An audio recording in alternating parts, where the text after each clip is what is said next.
Good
morning, students. Shall we start the class? Yes, ma'am. Ma'am. Yes. Am I audible to you all? Yes, ma'am. Okay. Now, today we are going to discuss about ion implantation. It is another technique to diffuse dopant. So, actually, in the last class, we discussed about diffusion to Ma'am, the லேண்ட்ஸ்கேப்ல இருக்குங்க ma'am, அதனால view ஆகலைங்க ma'am கரெக்டா. அப்படியா? Okay. Yes ma'am. That's right. Now, Yes, now, ma'am. now Yes, it's ma'am. okay. Yes, ma'am. Yes ma'am. Yes ma'am. Yes ma'am. Okay. Now, we are going to discuss about ion implantation. This is another technique to introduce dopant into the wafer. In the last class, we were discussing about diffusion. So, in diffusion, we were discussing about the junction and how to calculate the junction depth and what is the importance of calculating the junction depth, doping profile, and how this concentration of dopant varies from surface to the place where the junction is formed. So let me remind you, junction is formed when the impurities, both the N and P type impurities are equal. That is, let us assume we are trying to dope N type impurity into a P type substrate. We have a P type substrate. We are trying to dope N type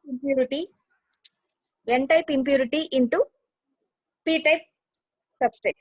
So at the place where these both impurities, P type and M type impurities are equal, a junction is formed. Okay. So when we are doping, we are actually our purpose to dope impurities is to form junctions, PN junctions. So we have to find out the location where this PN junction is formed, and that is the depth of the PN junction and the variation in concentration of this dopants.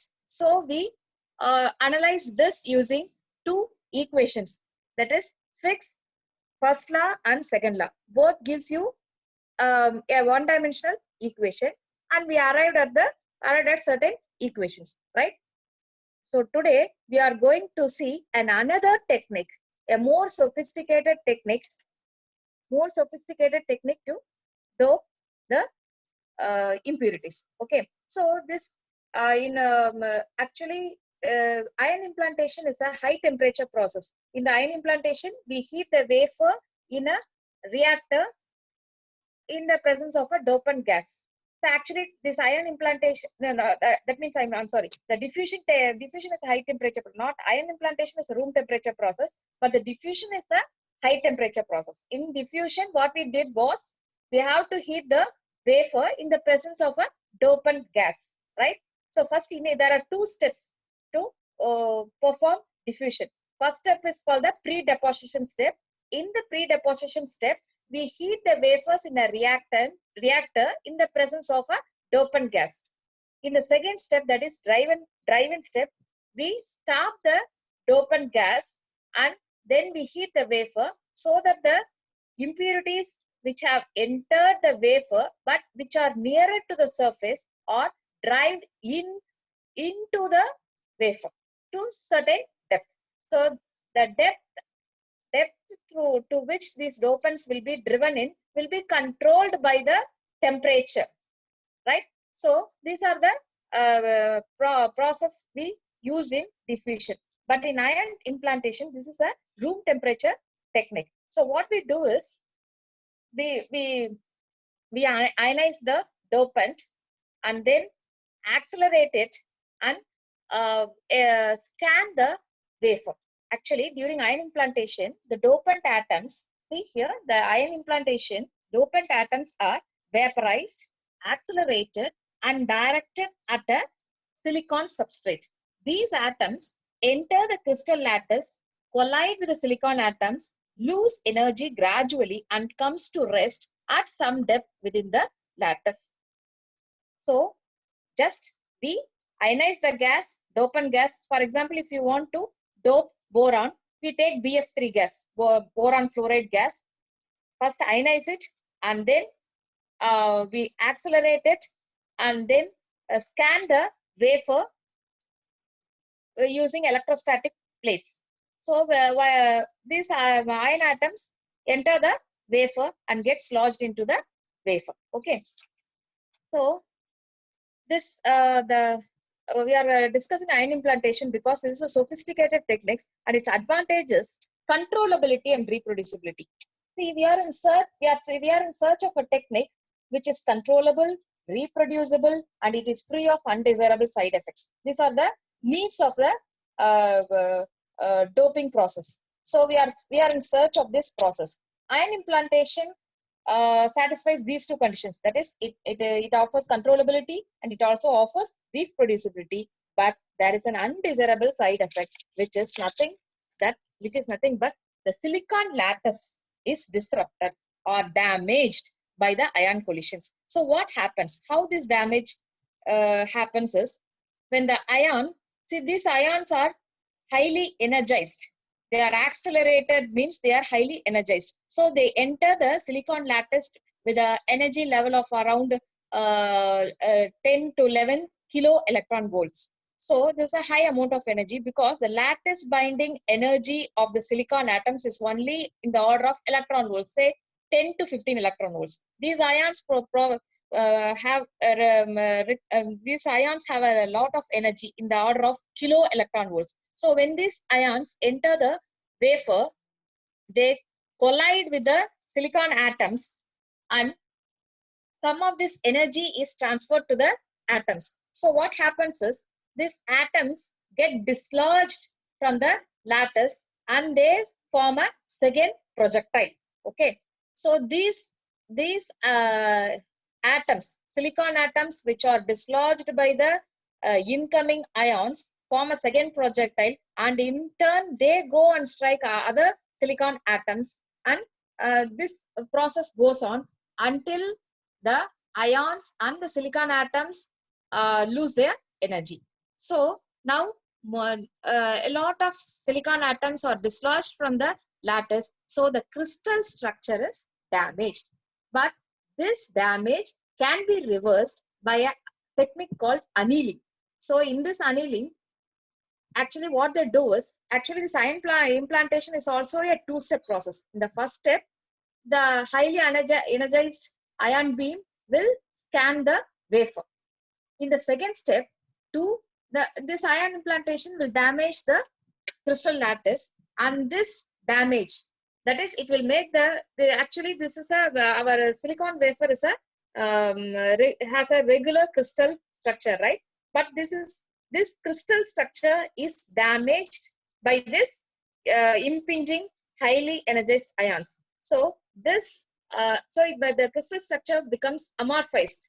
This can be reversed by another technique called annealing, in which the wafer is heated for a few minutes or a few seconds. In latest techniques, the wafers are heated only for a few nanoseconds. The rapid heating, rapid thermal annealing, we will see in the later topics.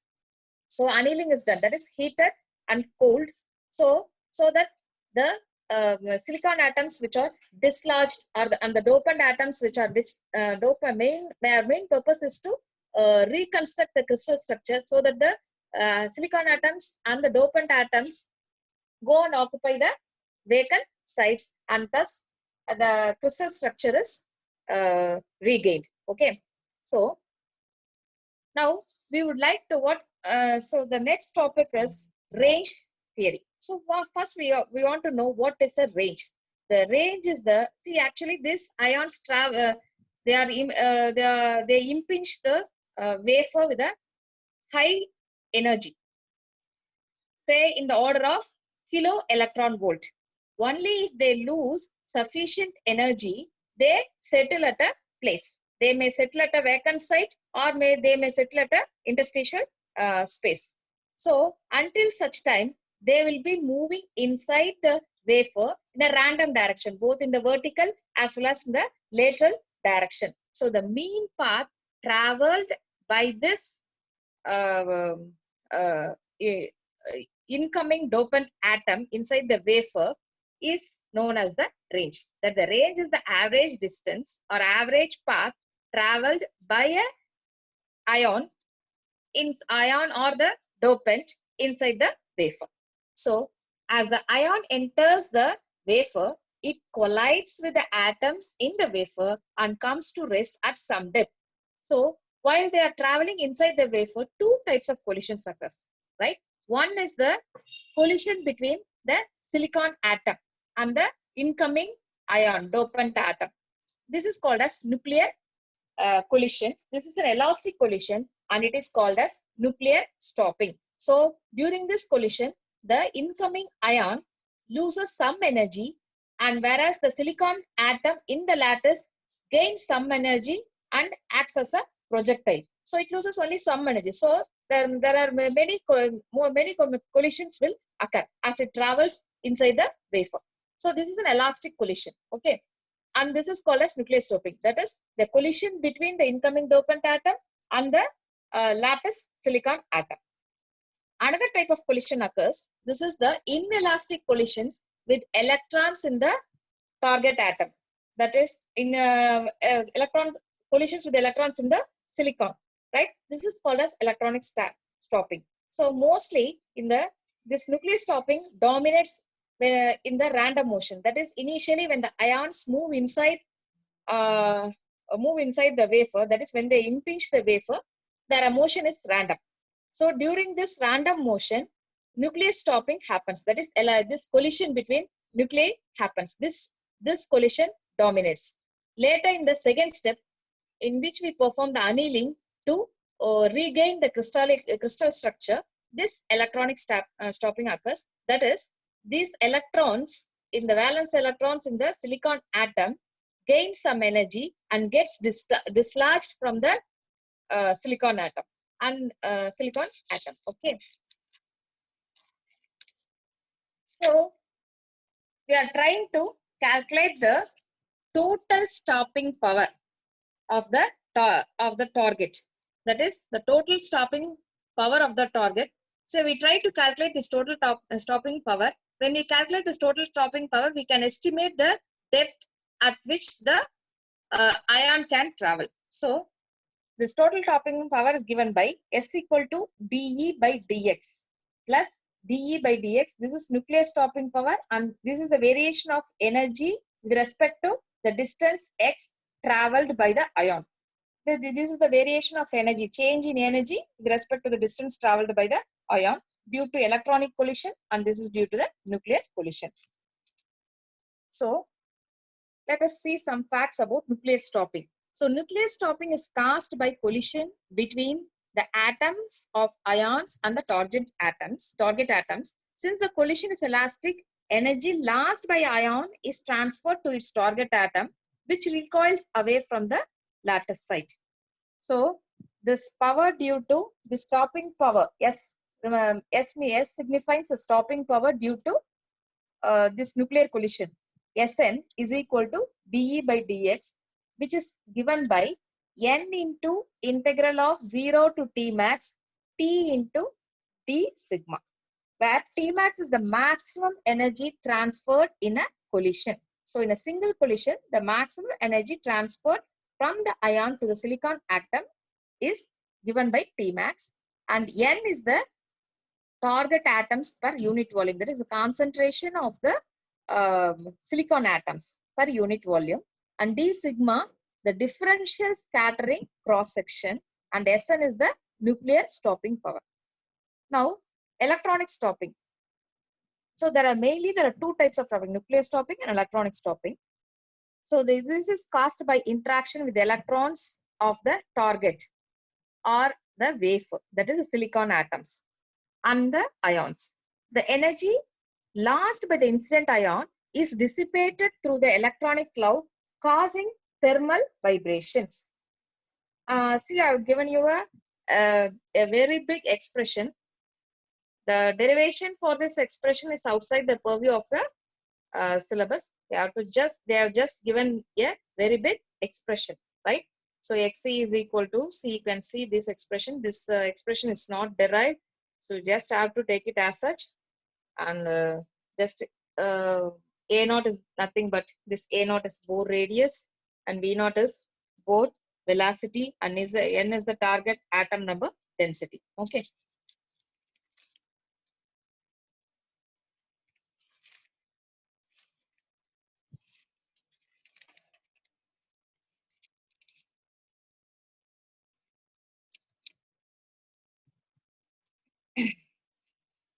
So next is range. So we know that each implanted ion follows a random path, right? So and the ions loses energy by nuclear and electronic stopping. So the average total path in the silicon is called as the range, right? This is an important 2 marks. They might ask you to write what is range, because we try to calculate the range. That is the total path length traveled by the ion or the dopant, so that we can predict the formation of the junction, right? So how much that is how long at what depth the dopant can travel. Can we control the depth to which the dopant travels? So this path is a mixture of vertical and lateral motion. It does not travel in the same direction. It travels sideways, and also it travels in the vertical direction. And this lateral motion can be approximated by a Gaussian distribution. Ion concentration, which is given by n of x, is equal to n naught e to the power of minus of x minus rp the whole squared by 2 sigma p squared, where rp is the projected range. That is the path the ion is the path length. We can say the path length, average path or average length the ion is able to travel before losing its energy. Sigma p is the projected standard deviation. That is the standard that is the deviation from the mean path length of the ions. Okay, so the peak concentration N naught is equal to pi by root of 2 pi into epsilon t. P is the total dose. That is total dose of the dopant. Okay. So a two-dimensional distribution, which is nothing but a product of vertical and lateral distribution, is given by n of x comma y. With this x and y refers to the two directions, lateral and vertical direction. That is given by n into vert of x by root of 2 pi sigma transpose e to the power of minus y squared by 2 sigma transpose the whole square. Okay, now, so we have seen what are the two stopping mechanisms, that is nuclear stopping mechanism and electronic stopping mechanism, and we have seen what is the range, right? And now we are going to the next topic, that is damage. What is the damage created by this impinging ions? See, as I told you, these ions are highly energized. So typically it will be in the order of 100 kilo electron volt. They enter the target, that is the wafer, and it undergoes nuclear collisions. The lattice binding energy of the target atom, that is silicon atom.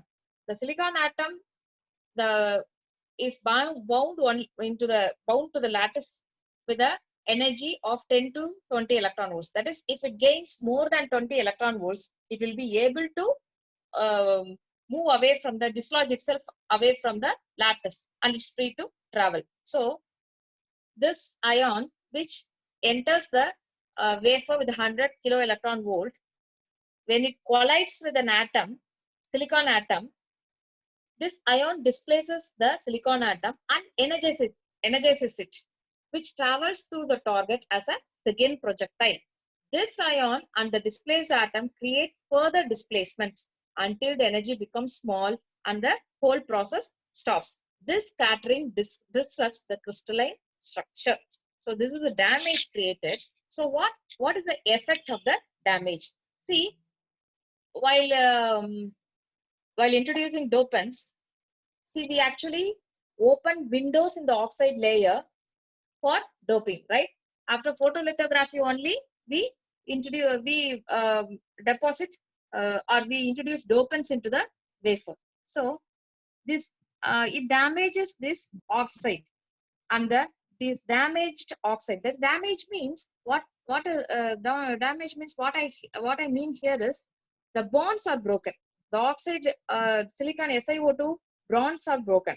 So since the bonds are broken, it will etch faster, right? So damaged oxide etches faster since some of the bonds are broken.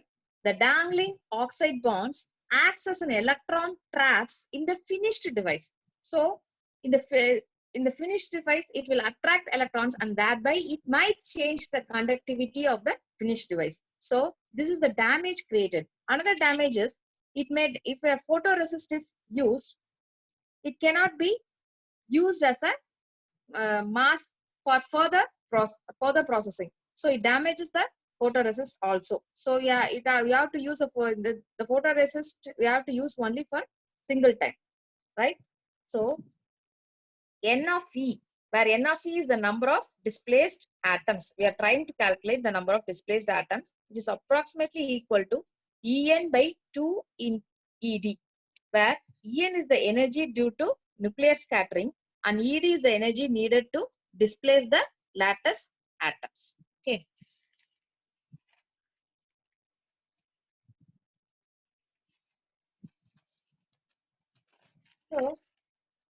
So far we have discussed the damage.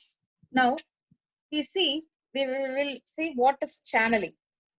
So actually, look at this diagram. So this is the surface of the wafer. A, B, C.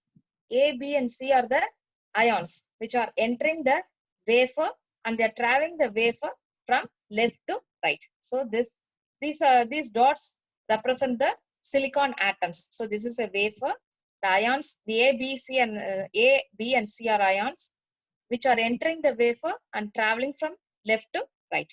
See what actually in the electron stopping and nuclear stopping, what I was discussing was these ions go and collide with the atom, impart some energy to the atom, and this atom, silicon atom, gets some energy from the ion and dislodges itself, and then this atom goes and strike this, whereas this ion, which has some more energy, will strike another silicon atom. So this process goes on, and it actually destroys the crystalline structure. At the same time, this ion also travels in depth. But in addition to that collisions, there are also certain cases where these ions find a path without any interruptions. That is, for ions moving in certain directions through this crystalline target, they encounter long range open spaces. That is, atom rows, that is, certain atom rows or planes line up so that they can move without significant scattering. See, so when they enter, this is a crystalline structure. So certain ions enter at such an angle, they move between these interstitial spaces, so they do not encounter any collisions. That is, they encounter collisions, but minimum number of collisions, so that they travel in depth into the wafer. So they move without significant scattering. So they move without significant scattering and go deeper into the target. It is found that channeling happens more often for heavier ions and with lower energies. You might think this channeling is good because it does not disrupt the crystalline structure that much, because the scattering is less, and also it can travel a longer depth into the wafer, but it causes certain design problems. So this channeling has to be avoided. So what they do is they tilt the wafer. See, this wafer is exposed to the energized ion beams, right? So during that time, this wafer will be tilted with respect to the incoming ion beams, say by an angle of 7 degrees. The wafer will be tilted to an angle of 7 degrees to avoid channeling. So the major energy loss encountered by these channel ions is due to electron scattering. So in channeling, they encounter energy loss due to this electron scattering. That is, they transfer the energy, that is the electrons, electrons in the, that is, suppose if the ion travels like this, when it comes near this silicon atom, the valence electrons absorb energy from this ion, and they are free to move. They are free to move. That is, they are destroyed from the silicon atom, and they are free to move. So this ion in turn loses some energy. So the main loss of energy by this ion is only due to electronic scattering, because it does not go and strike the silicon atom. So the main loss of energy is due to electron scattering. So to avoid channeling, you have to tilt the wafer. Tilt the wafer. Mostly they have found out practically that by about if they tilt the wafer by about 7 degrees, it is enough to avoid this channeling. We have to avoid channeling. Though there are advantages in channeling, the advantages are it does not disrupt the crystal structure. At the same time, it can travel a longer distance, so you can form an in-depth PN junction, but this causes certain design problems. So channeling has to be avoided. To avoid the channel, we have channeling. We have to tilt the wafer with respect to the incoming ion beam by about 7 degrees. So you have to choose appropriate angle, and you have to avoid major planes.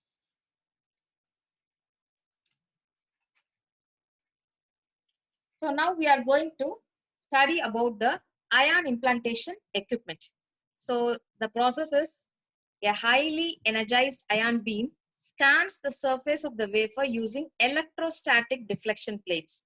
The wafer is slightly offset relative to the acceleration tube in the equipment to avoid the neutralized ions from striking the wafer. Just a minute, let me show you the diagram.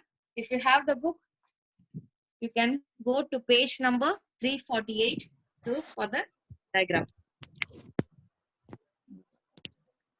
So this is the ion implantation.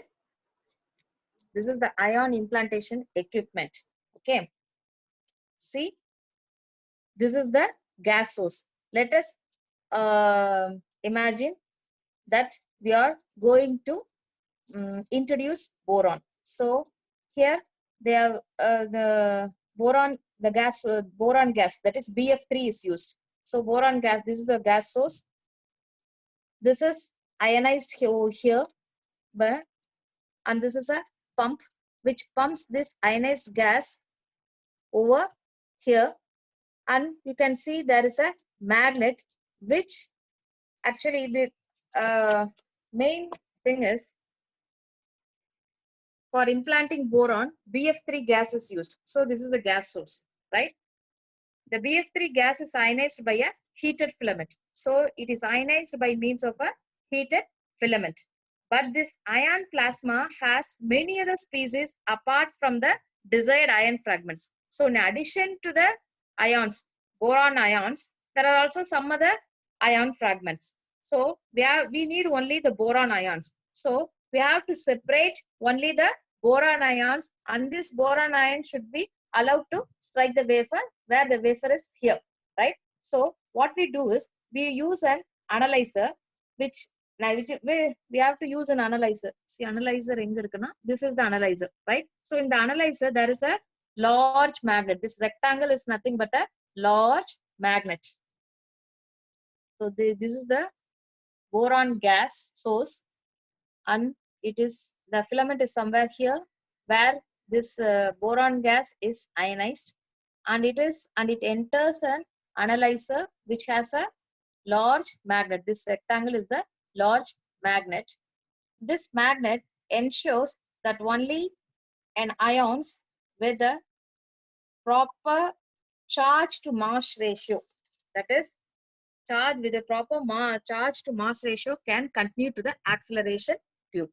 So this ensures that the ions with proper charge to mass ratio can enter the acceleration tube. So here in the acceleration tube, only the required boron ions come into it. This accelerates, and these are the plates, electrostatic plates, Y-scan plates and X-scan plates, like that in a CRO, which directs the beam to the wafer. So the wafer is held at an angle of say around 7 degrees, or and the ion beam which is coming out of the equipment scans this. Okay. So let me repeat. For implanting boron, BF3 gas is used. So the BF3 gas is ionized by a heated filament. But this ion plasma means partially ionized gas, but this ion plasma has many other species apart from the desired ions. So an extraction voltage around 20 kilovolts moves this charged ions into analyzer. The pressure is maintained very low, of the order of 10 to the power of -6 star, to avoid scattering of the ions. The magnetic field in the analyzer, that is, we have a large magnet. That magnetic field in the analyzer ensures that the only ions with the desired charge to mass ratio can continue to the acceleration tube. So in the acceleration tube, they are accelerated, and the aperture ensures that the beam is collimated. The ionized beam now scans the wafer, which is tilted at an angle of 7 degrees to avoid channeling. Okay. So we have studied about the implantation equipment. Okay, ion implantation equipment. So what about the uniformity in ion implantation? Right? What is the importance of uniformity and how to maintain uniformity? See, it's obvious. This because in a wafer has hundreds and thousands of ICs, right? So a single wafer can hold hundreds and thousands of ICs, and all these ICs, it should be same. The PN junction depth or the concentration of the dopants, everything should be same. That is, it should be uniform. But this is difficult in the case of large wafers. Nowadays, the wafer's size, that is the radius of the wafer, is increasing from say around 100 centimeters to now it becomes 150 centimeters or so. So it is becoming difficult to maintain this uniformity in ion implantation in these large wafers. So how to measure this non-uniformity? It is measured by using its sheet resistance maps. So it is the wafer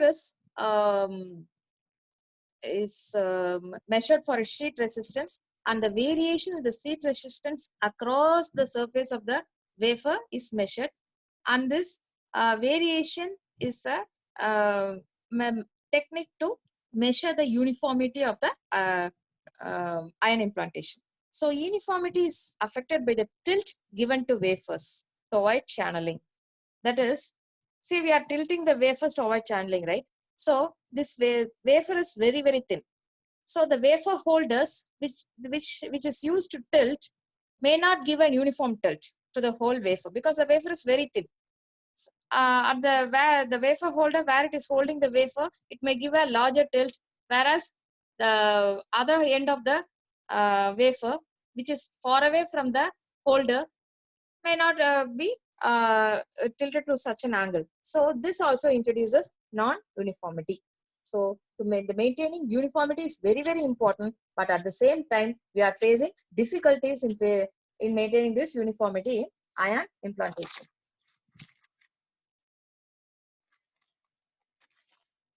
So next is contamination.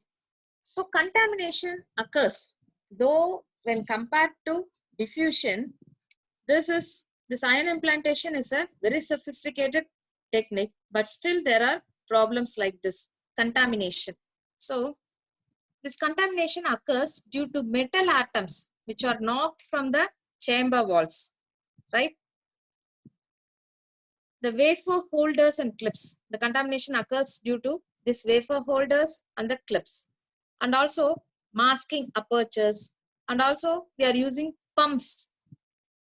So these hydrocarbons in the pump oils also deposits on the wafer. So after many implants, the internal surface of the machine becomes saturated with dopant. Okay. And also, if we want to change the dopant, say from boron to antimony, so what happens is sometimes the whole source may also contaminate, right?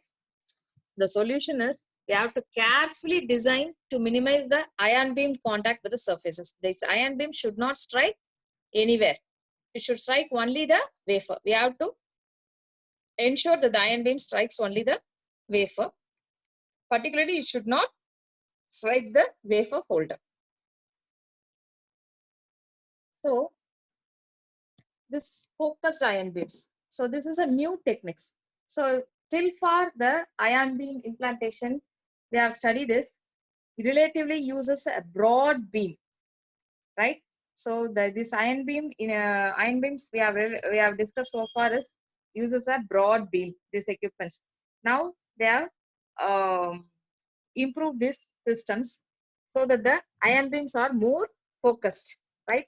So in this approach, the ion beam is focused to a small spot and directly write the desired dopant patterns onto the surface without using masking layer. So they are trying to avoid using the masking layer because it damages these ions damages the masks also, photoresist masks. Even if we open windows in the SiO2 layer, it damages the SiO2 layer also. And or if you use a photoresist, the photoresist can be used only for a single time. So they use focused ion beams. So the advantage is it improves resolution as the scattering is reduced due to the heavy mass of an ion. So it gives you improved resolution. So we have come to the last topic, that is annealing. So I told you that similar to diffusion, this ion implantation also takes place in a two-step process. In the first step, the ion beam scans the wafer, right?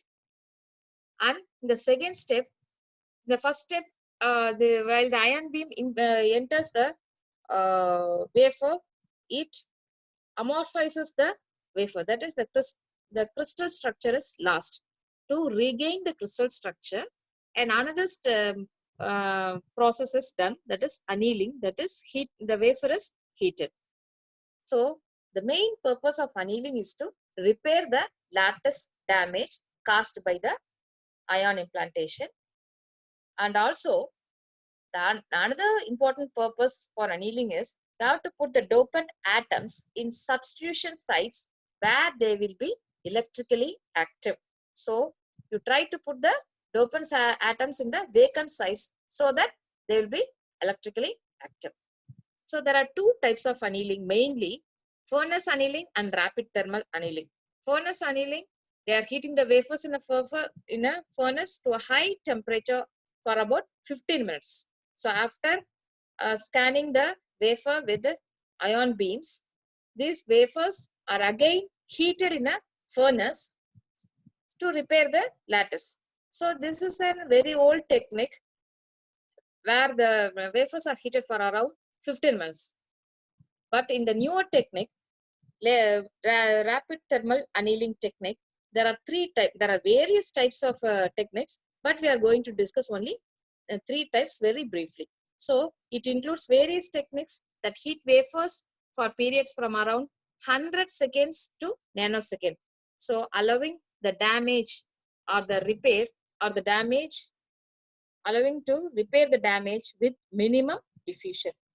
So mainly 3 types we are going to discuss. One is adiabatic annealing technique, thermal flux annealing technique, isothermal annealing. So in adiabatic annealing technique, we heat the wafer to around 10 to the power of minus 7 seconds. Okay. So the heating time is only 10 to the power of minus 7 seconds. So the time is drastically reduced. When you compare that with the furnace annealing, we heat the wafers to around 15 minutes. Whereas in adiabatic, we heat the wafer to only 10 to the power of minus 7 seconds. And here we use a high energy laser pulse, which melts the surface to a depth less than 1 micrometer. So it affects only a depth to around 1 micrometer. And the surface recrystallizes without any previous damage. So next technique is thermal flux annealing technique. Here the heating time is from 10 power minus 7 to 1 second, just 1 second.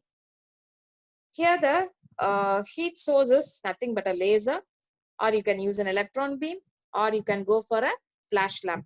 The surface is not melted and the surface damage can be repaired by solid phase epitaxy.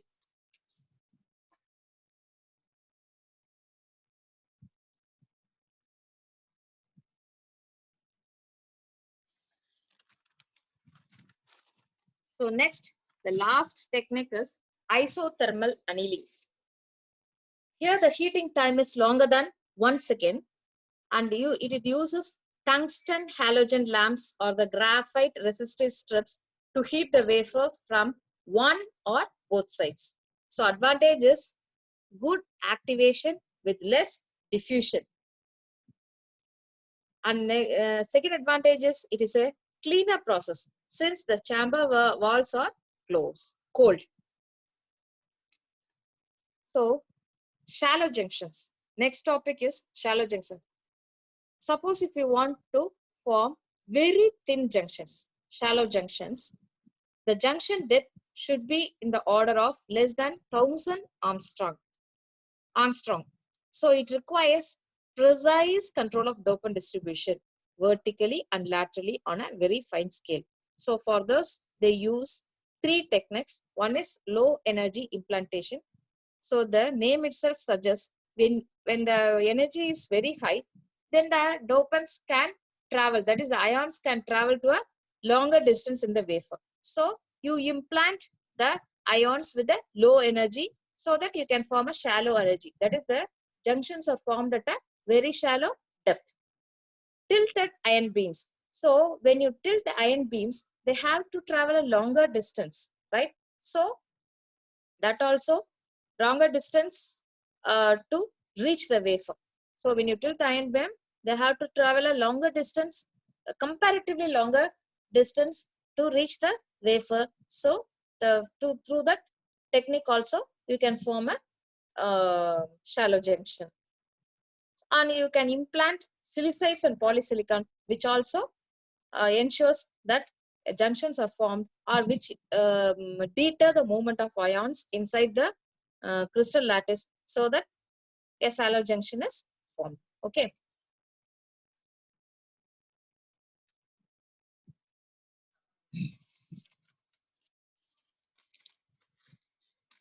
So today we discussed about ion implantation, which is an alternative technique for diffusion. So when compared to diffusion, this ion implantation, the main advantage of ion implantation is controllability and reproducibility. The disadvantage is the silicon lattice is damaged. Okay. Okay, ma'am. Okay, ma'am. I thought of giving you an assignment. Okay, ma'am. Okay, ma'am. Just a few minutes, okay? I will give you.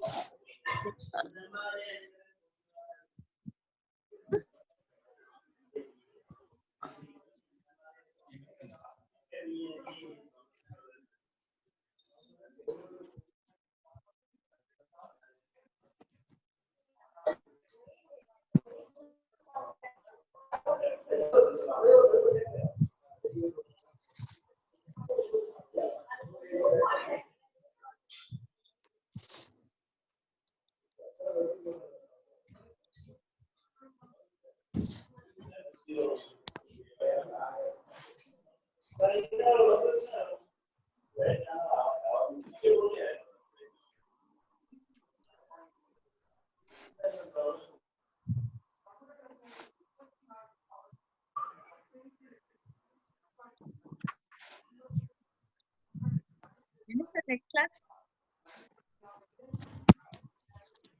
Ma'am இன்னும் schedule சொல்லலைங்க ma'am. சொல்லலைங்க ma'am. உங்களுக்கு 10 வரைக்கும் தான் ma'am சொல்லியிருக்காங்க. ஆமாங்க. இல்ல இப்போ நான் வந்து கிளாஸ் இப்போ முடிச்சிரேன்ல. Now I am going to complete this Yes, class. Now I am going to finish this class now. Who is going to take Yes, ma'am. next? Ma'am ஆலத்தி மேம் மேம். ஆலத்தி ma'am. Okay. Just a minute.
Okay.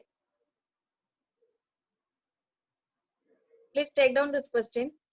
Just Okay. I'm going to do is the 5 multiple choice questions. Only just 5 multiple choice questions, right? Okay, ma'am. Okay, ma'am.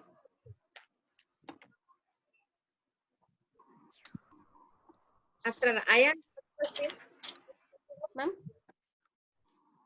are you all taking down? Are you ready to take down? Yes, Yes, ma'am. ma'am. Okay. First question. Okay, ma'am. After ion implantation, first question after ion. This is a multiple choice question. So the question is, Okay, ma'am. first question, after ion implantation, the region of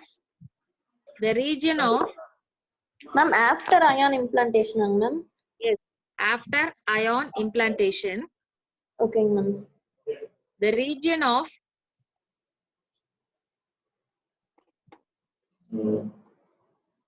maximum damage is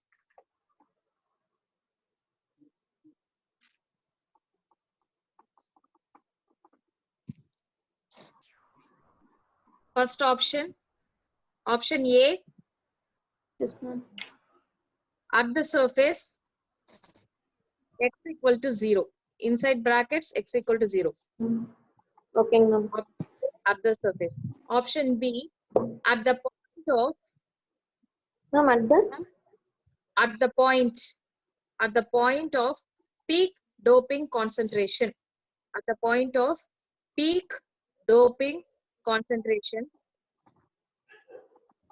okay, ma'am. Inside bracket, you write X6 RP. R small or P? Alla big R. Okay, Suffix ma'am. P. Suffix P. Suffix P. Okay, ma'am. C. Option C. Between surface and the Okay, point ma'am. of peak Ma'am, between doping surface and the point of on. Okay, ma'am.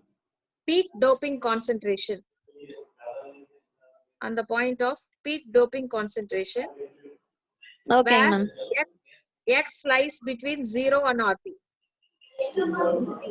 Right? Between 0 and P. R Okay, suffix P. ma'am. D. Ma'am, X lies. 0 and RP. Yes, X lies between 0 and RP. Okay, ma'am.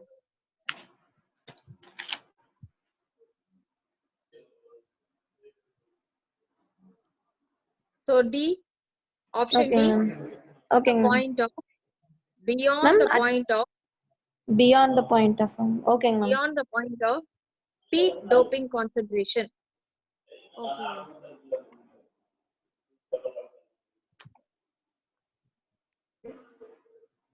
Beyond the point of peak doping concentration. Inside Okay, the ma'am. bracket, X greater than RP. Okay, ma'am. Okay, ma'am. Okay, ma'am. Second question. Okay, ma'am. The common P-type dopant in silicon. Ma'am, dopant க்கு அப்புறம் In silicon. P-type dopant. The common Okay. P-type dopant in silicon is option A, Okay, ma'am. boron. Option A, Okay, boron. Okay, Okay, ma'am. ma'am. Option B, boron and gallium. Boron and gallium, ma'am. Boron and gallium. Okay, ma'am. C, gallium. Okay, ma'am. Gallium, ma'am. Gallium. Okay, ma'am. D, option Okay, D, ma'am. boron, gallium and aluminium. Boron, gallium and aluminium. Okay, ma'am. Now third question. Okay, ma'am. Assuming constant diffusivity. Diffusivity, ma'am. Yes. Assuming constant diffusivity, Okay, ma'am. the doping profile ma'am. for an infinite source diffusion process, the doping profile for an infinite source diffusion process Okay, ma'am. can be approximated as Okay, ma'am. option A, Gaussian. Gaussian, Option ma'am. G. Gaussian. Okay, ma'am. Option B, exponential. Okay, ma'am. Option B. Exponential. Option B, exponential. Okay, ma'am.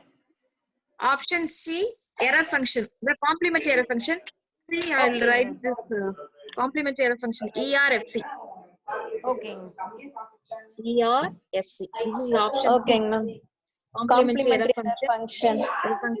Option D is Pearson 4. Ma'am? Pearson. Pearson. Pearson. Pearson. Okay, 4. ma'am.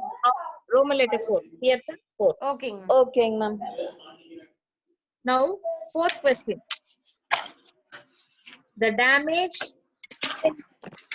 in the ion implanted sample. The damage in the ion implanted sample Okay, ma'am. is primarily due to ஓகேங்க ma'am. due to option A, ஓகேங்க ma'am. electronic stopping. ஓகேங்க ma'am.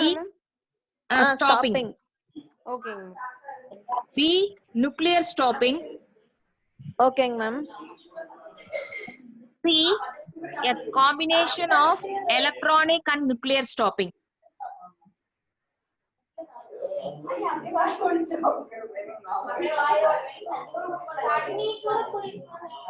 D, ஓகேங்க ma'am. option D, none of the above. ஓகேங்க ma'am. Question. ஓகேங்க ஓகேங்க ma'am. Ma'am. State ma'am which of the following statements state. are true. State. State which of the following statements are true. ஓகேங்க ma'am. ஓகேங்க ma'am. Option A, positive photoresist. Positive photo ரெசிஸ்டாங்க ma'am. Photoresist, yes, positive photoresist ஓகேங்க ma'am. softens on exposure to UV light. Ma'am Positive Softens softens, yes ma'am. SOFTENS, softens on exposure to UV light, ultraviolet light. ஓகேங்க ma'am. ஓகேங்க ma'am. Option B, positive. Option B for boy. ஓகேங்க ma'am. Option B, ஓகேங்க ma'am. positive photoresist ஓகேங்க ma'am. harden on exposure to UV light. ஓகேங்க ma'am. Ma'am இன்னொருக்கா சொல்லுங்க ma'am. Positive photoresist okay. harden on exposure to UV light. ஓகேங்க. Now C and D, just change positive photoresist to negative photoresist. ஓகேங்க C, ma'am. ஓகேங்க ma'am. negative. Yes, you got it. The So just I will- option ma'am. C and D option I'll just for both C and D. options. ஓகேங்க You ma'am. change the positive photoresist to negative photoresist. That is, I will Negative just photoresist. ஓகேங்க. read the option C and D. You check.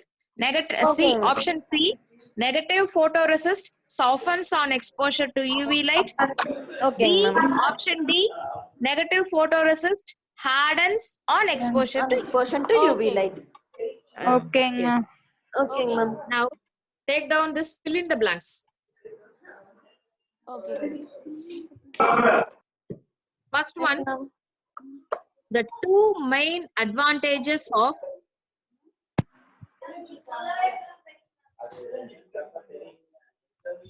ஓகேங்க ma'am. E-beam lithography. Ma'am E-beam lithography ஓகேங்க ma'am. over optical lithography. Over optical Optical. lithography.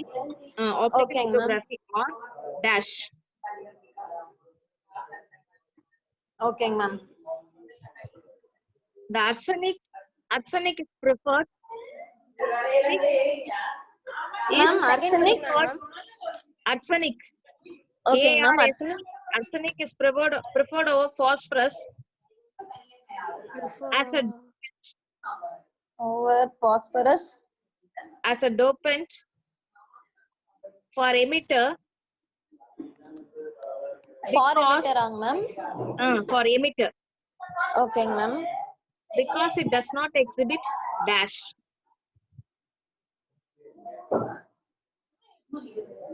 ஓகேங்க ma'am. I'll give you one more problem. ஓகேங்க ma'am. ஓகேங்க ma'am. One problem is phosphorus. ஓகேங்க ma'am. ஓகேங்க ma'am. Problem number 1. Phosphorus is diffused ஓகேங்க ma'am. 1000 at diffused at 1150 degree Celsius. 1150 ma'am. Yes, 50. ஓகேங்க ma'am. ஓகேங்க ma'am. 1150 50 degree Celsius into a uniformly doped ஓகேங்க ma'am. P silicon substrate. P சிலிக்கானாங்க ma'am. Yes, P silicon. Ma'am எங்களுக்கு கேட்கவே மாட்டேங்குது ma'am. எங்கேயோ சத்தம் வந்துட்டே இருக்குங்க. அப்படியா? யாரோ வீட்ல இருந்து வருதுமா, எங்க வீட்ல இருந்து வரல. ஆமாங்க மேம் அந்த கிராஸ் டாக் வந்துட்டே இருக்குங்க ma'am. Yes.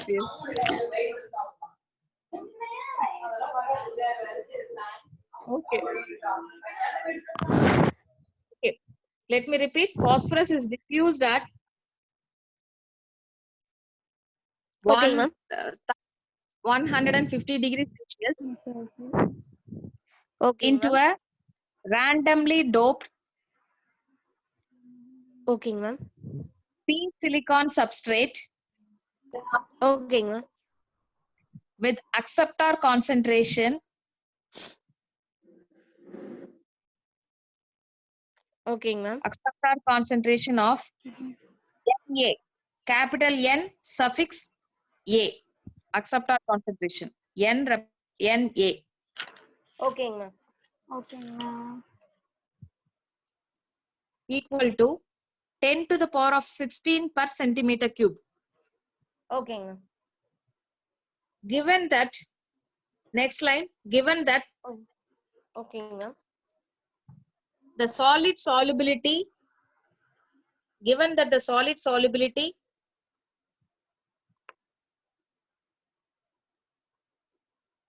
and the diffusion coefficient Okay, ma'am. of phosphorus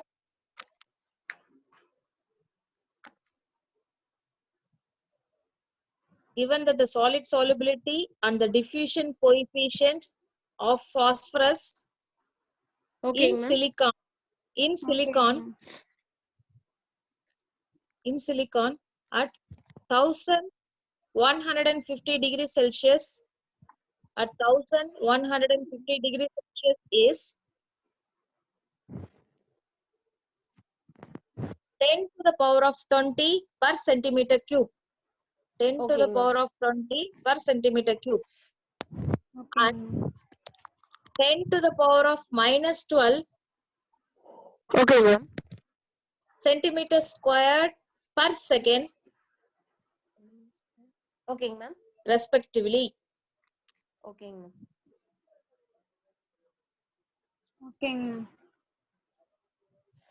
Subdivision A, first question.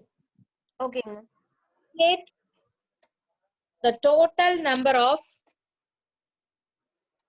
Calculate the total number of phosphorus ma'am. phosphorus atoms Okay, ma'am. per area Okay, ma'am.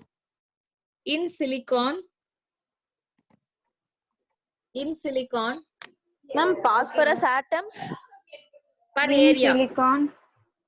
Phosphorus Per area in atoms per silicon. area. Phosphorus atoms per area. Atoms per area Okay, ma'am. in silicon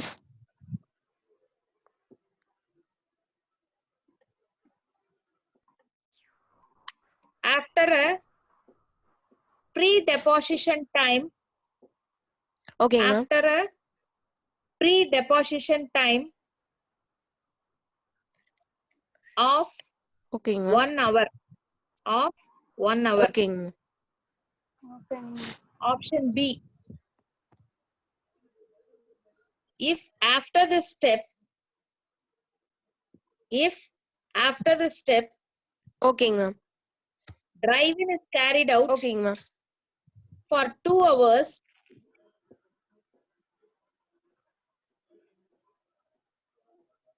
at the Okay, same ma'am. after a temperature, step ma'am after if a after step the step, driving is carried out,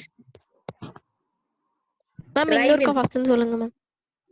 அதாவது எது option பியா இல்ல கொஸ்டினே repeat பண்றோம்? மட்டும் இன்னொருக்கா சொல்லுங்க. Option B. If yes ma'am. after the step, ஓகேங்க ma'am.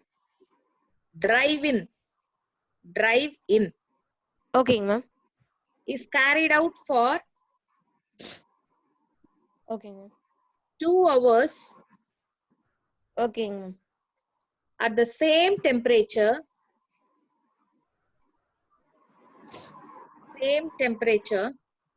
ஓகேங்க ma'am. what will be the final junction depth? What will be Okay. the final junction depth ஓகேங்க ma'am. And option C, third question, that is not option Okay. C. Third Okay. subdivision C, surface concentration. You have to find out the junction depth and the surface concentration. Okay. Another last problem. This is Okay. with regard to implantation. Second problem, ma'am. Second problem. இது வந்து diffusionல ஒரு problem. இப்போ வந்து ion implantation. Ma'am C மட்டும் repeat பண்ணுங்க ma'am option C. Option C வந்து you have to find out the surface concentration. Surface concentration. Find the surface concentration. Now, second question. Okay, ma'am. Shall I repeat the problem? Problem ஒரு வாட்டி வாசிக்கட்டுமா? Shall I repeat the problem? First problem. வேணாம் Yes, ma'am.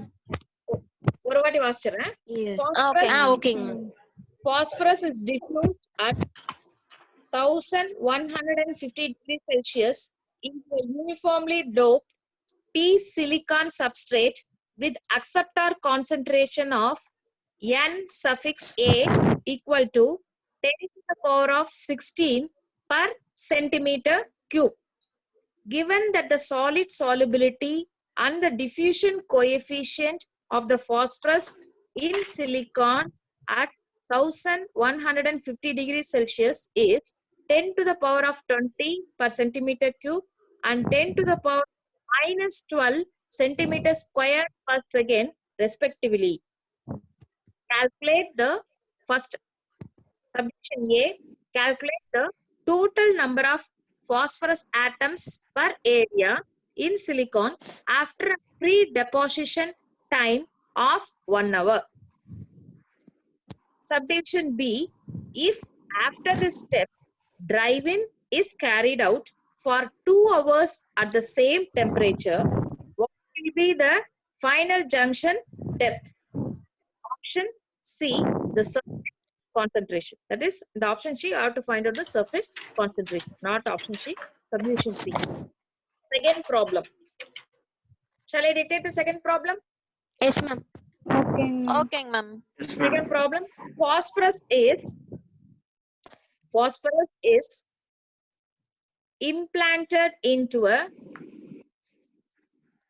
Okay, ma'am. uniformly doped P silicon substrate. Phosphorus is implanted into a uniformly doped P silicon substrate with acceptor concentration of N suffix A equal to 10 to the power of 16 per centimeter cube. Okay, ma'am. If the beam current density is ஓகேங்க ma'am.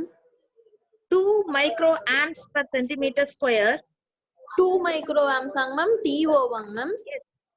2 Okay, ma'am. TWO 2 ஓகேங்க ma'am. 2 microamps per centimeter square, and the implant is carried out for 10 minutes.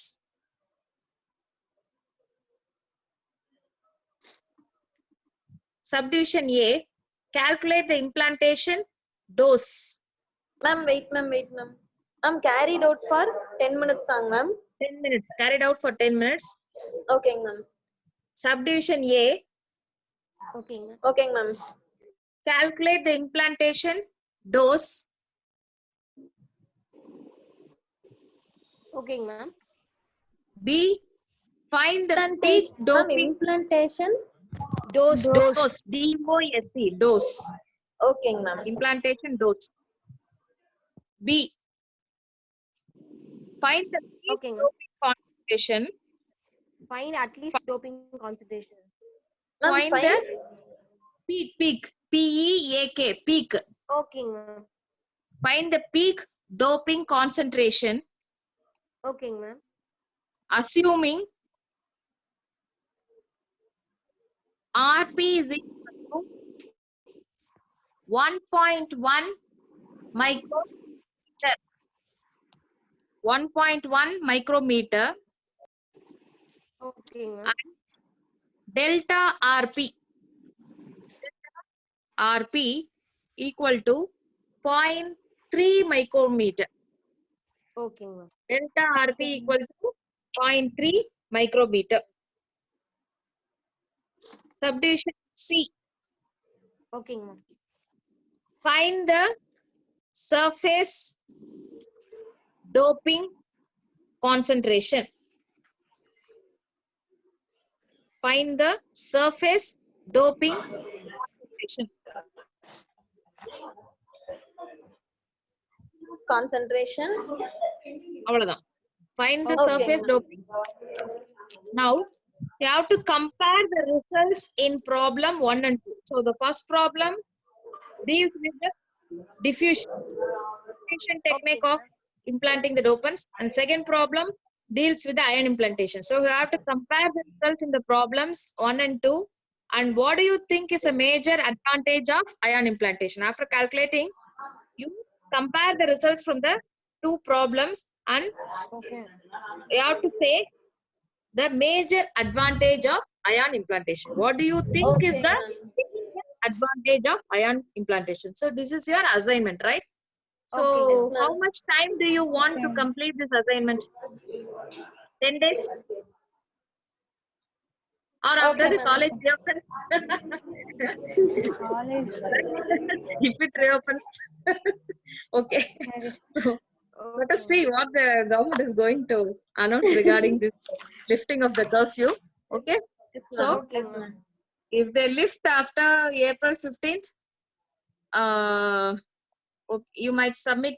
So take minimum 10 days time and let us see. Okay. Okay, Okay, ma'am. Now I've completed this iron implantation. So I'm going to conclude my class. Thank you. Okay. Okay, Thank ma'am. you. Thank you, Thank you, ma'am. ma'am. Okay.